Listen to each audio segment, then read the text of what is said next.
क्या बात है, वाह बारे मास्टर।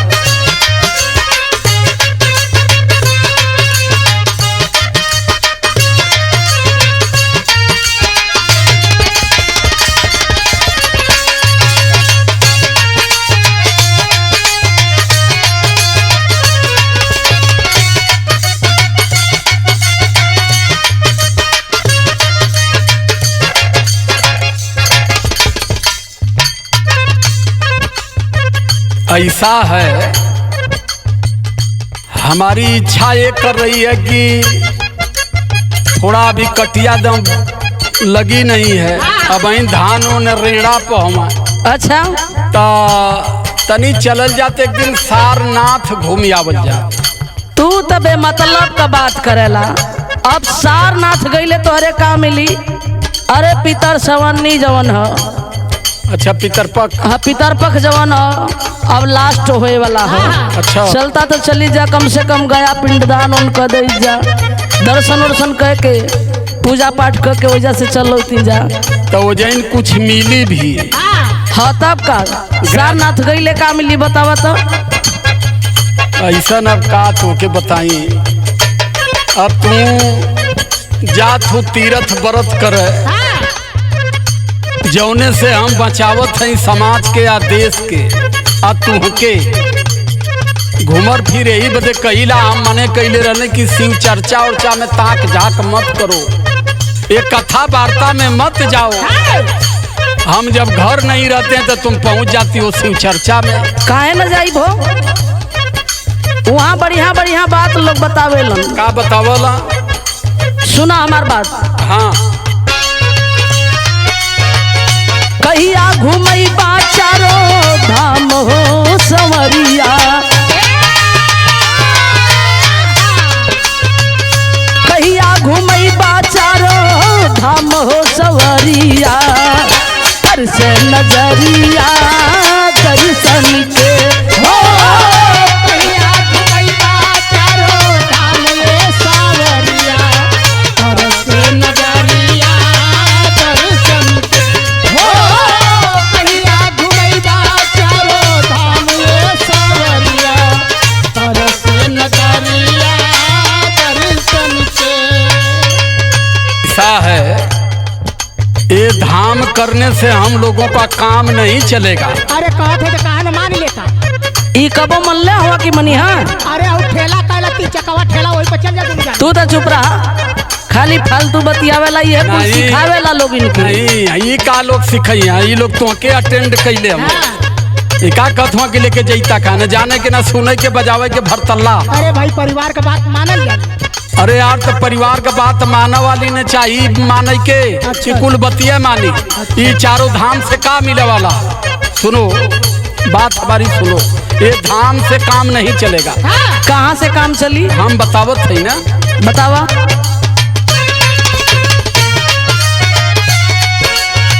कुछ नहीं पैपू कैले धाम ये गुजरिया, कुछ नहीं पैपू कैले धाम ये गुजरिया, पूजिला प्यारिया पुरखन पैपू कैले धाम ये गुजरिया।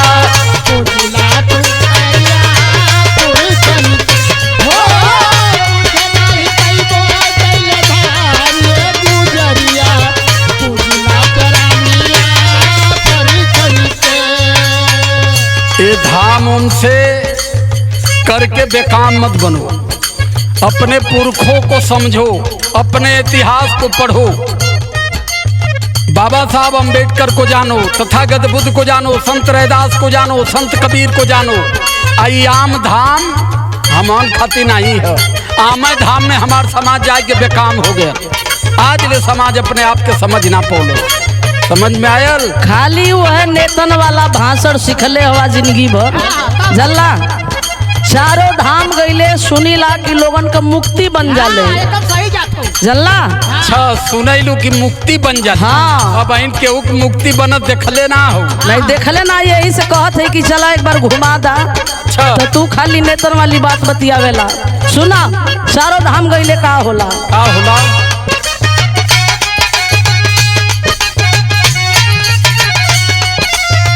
धन्य होई जाई जीवन कैले दर्शनवा।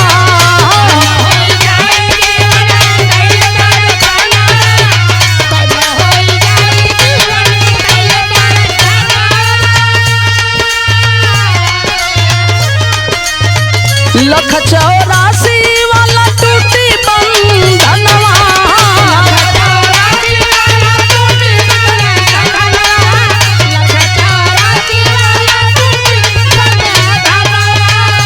हो टूटी बंधनवा। दया बरसई है श्री राम हो समरिया। दया बरसई है श्री राम हो समरिया। करस नजरिया दर्शन के हो।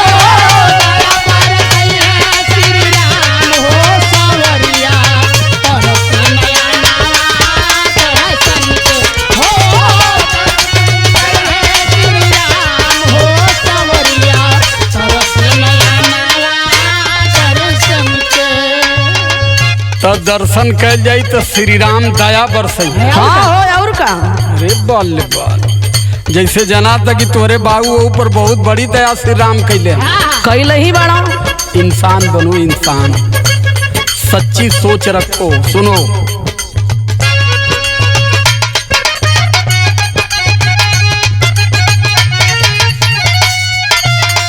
पाथर के पूजले नहीं बनी जिंदगानी।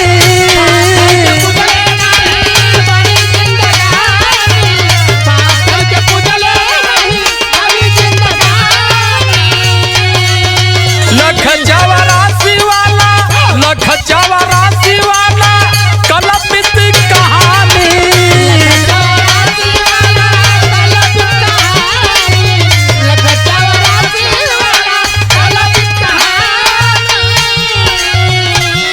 ये पाथर पूजने से मुक्ति नहीं मिलेगी। अच्छा, कहाँ से मुक्ति मिली? सुनो, पहले बात सुनो। और ये लख 84 कुछ नहीं है, जो कुछ है इस शरीर में ही है। शरीर जिस दिन मानव छोड़ देगा सब यही खत्म हो जाएगी। वो सब भरम में मत पड़ो।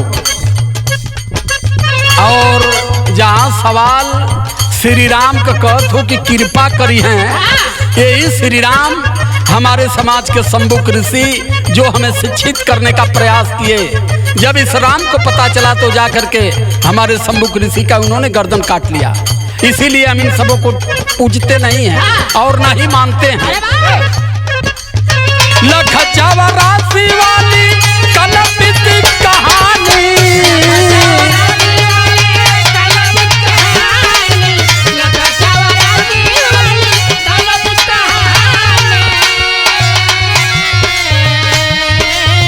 सम्मुख जी का जान लिए राम ये गुजरिया।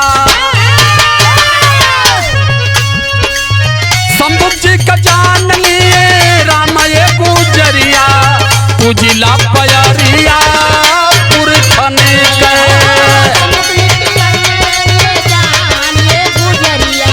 पूजिला पयरिया पुरखन।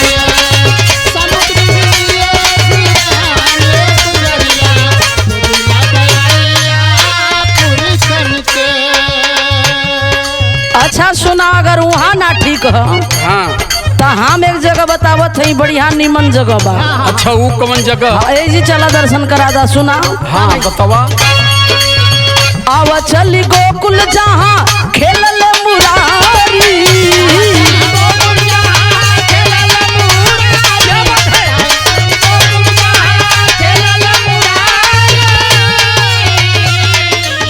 सभा में बढ़ौले रहल द्रौपदी के सारी।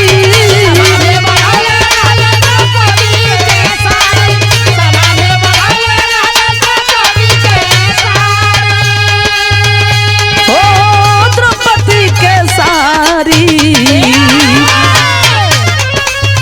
मनवा में बसे घनश्याम हो संवरिया।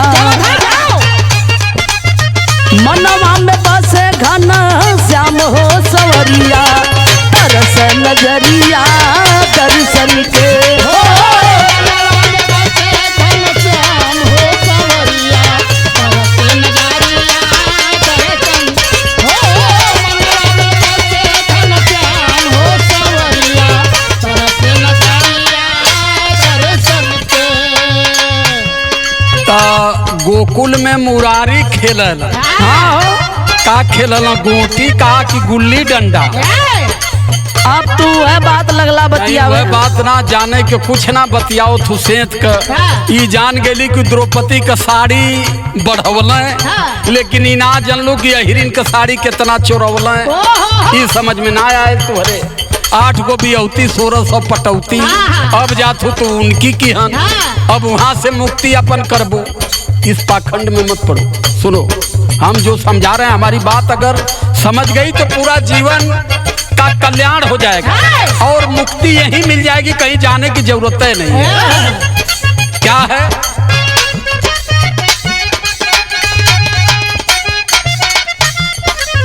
दादाजी निहारत रहले उघरल बदनवा।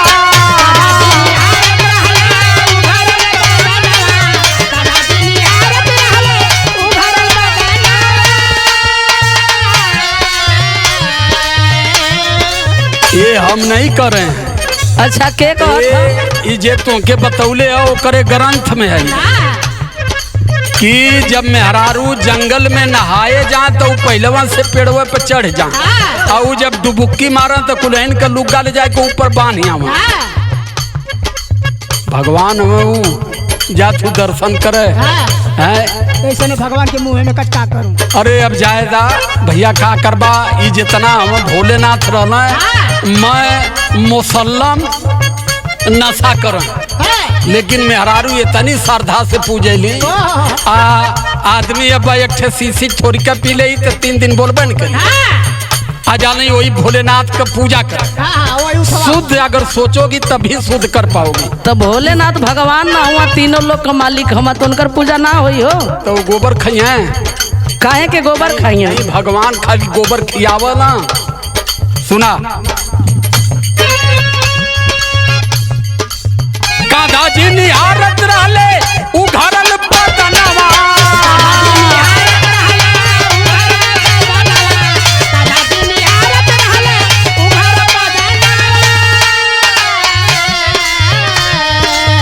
भीम जी पहनाए हारी नारी को बसनवा।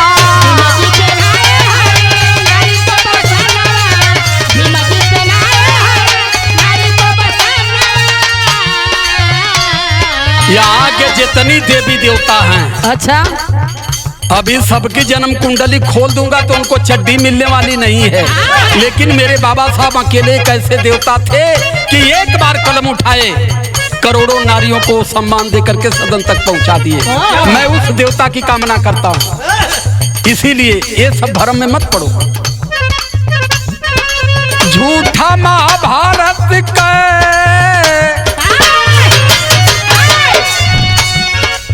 झूठा महाभारत का कालाम गुजरिया। झूठा महाभारत का कालाम गुजरिया। पूजिला पयरिया पुरखन के।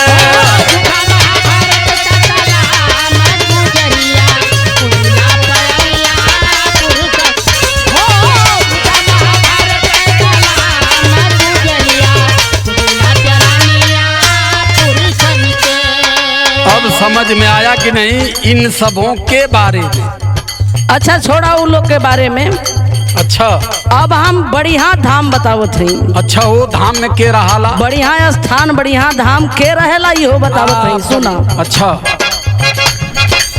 विष्णु जैसे नहीं आला गल महामार हो।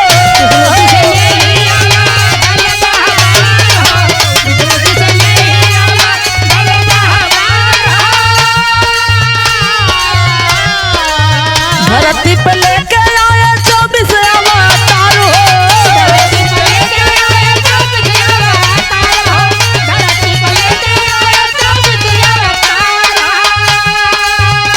हो 24 अवतार हो।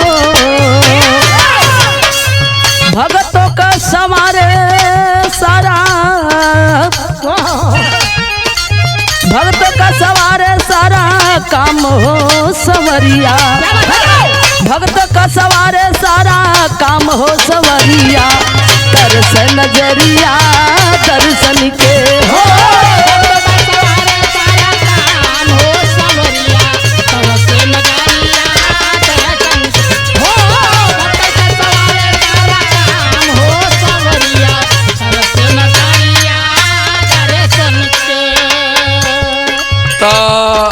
विष्णु जी पर तुम्हार मन लगल है। हाँ हो। वो 24 को अवतार लेके आए। हाँ हाँ सुन ले, ही चलता दर्शन करा देता हूँ। बड़ा चिकन रहबो कई।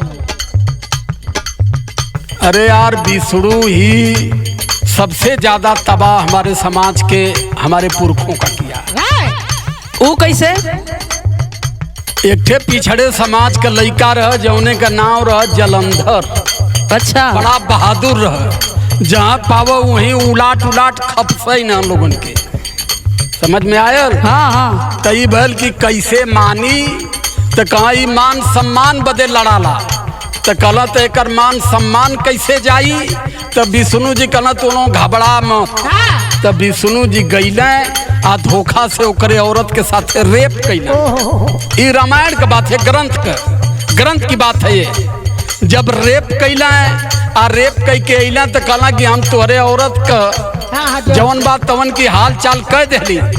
वह रन में धनुष बाण फेंक दिया कि जब सम्मान नहीं है हमारा तो हम लड़ेंगे किसके लिए और हम जिएंगे किसके लिए। और विष्णु हमारे ही राजा महाबली का धोखे से राजपाट लेकर के हत्या करवाया। तमाम इनान का जन्म कुंडली हमारे पास ही है, वहां आने जाने का प्रयास मत करिए। सुनिए। अच्छा सुनाइए। कब पिछला खारी डाले विष्णु को सैया।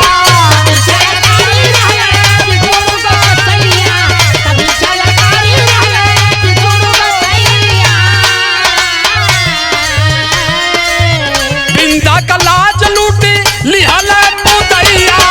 बिंदा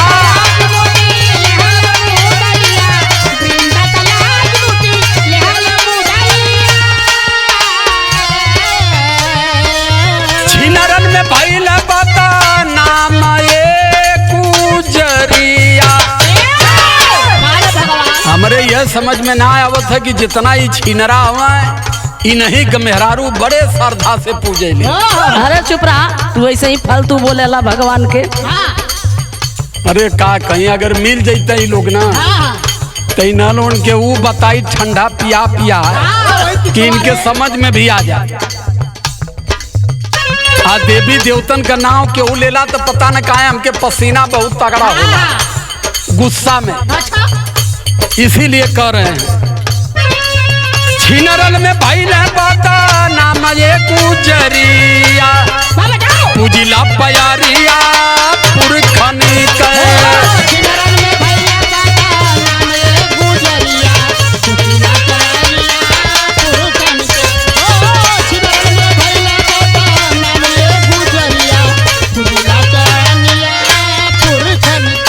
समझ में आया? हाँ हाँ अब ही समझ में आ गई। समझ में आ गई। लूनान के चक्कर में मत पड़ा।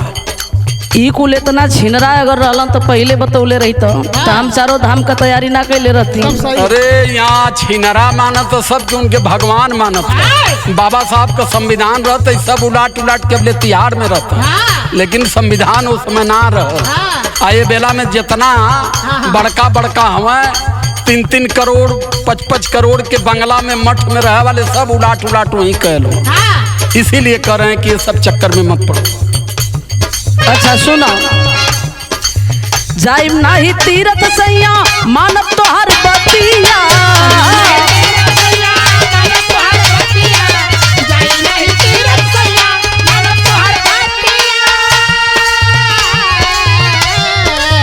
पुरखन का अपने उतर बयारतिया।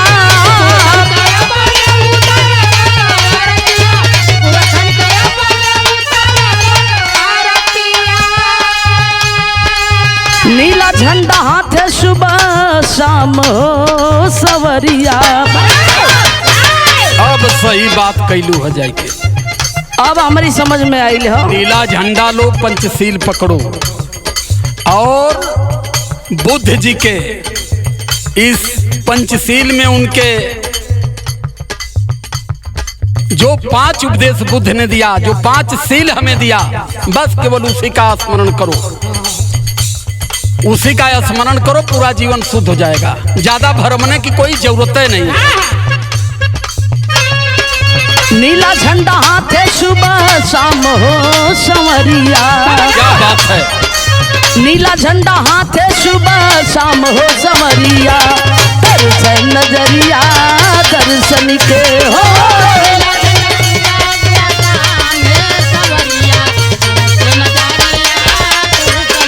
जय हो।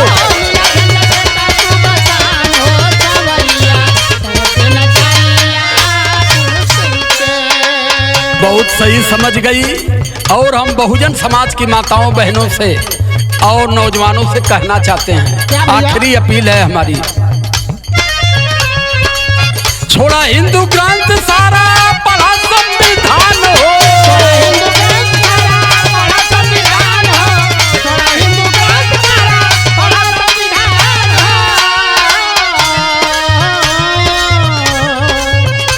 छोड़ा हिंदू धर्म सारा पढ़ा संविधान।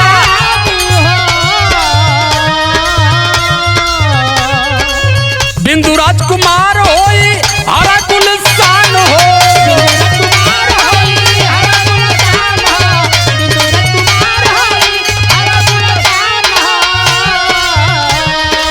जेते सूरज दान पैगाम हो सवरिया, देते सूरज भान पैगाम हो सवरिया, पूजिला प्यारिया पुरखन के।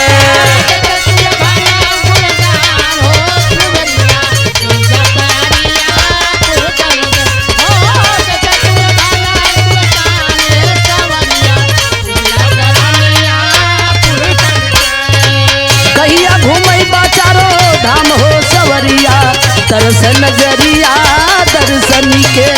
पूछ नहीं पैबू कैले धाम गुजरिया, पूजिला प्यारिया पुरखन के।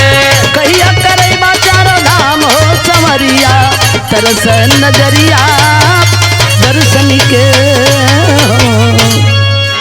सादर जय भीम, नमो बुद्धाय। आप सबको मेरा बहुत बहुत साधुवाद।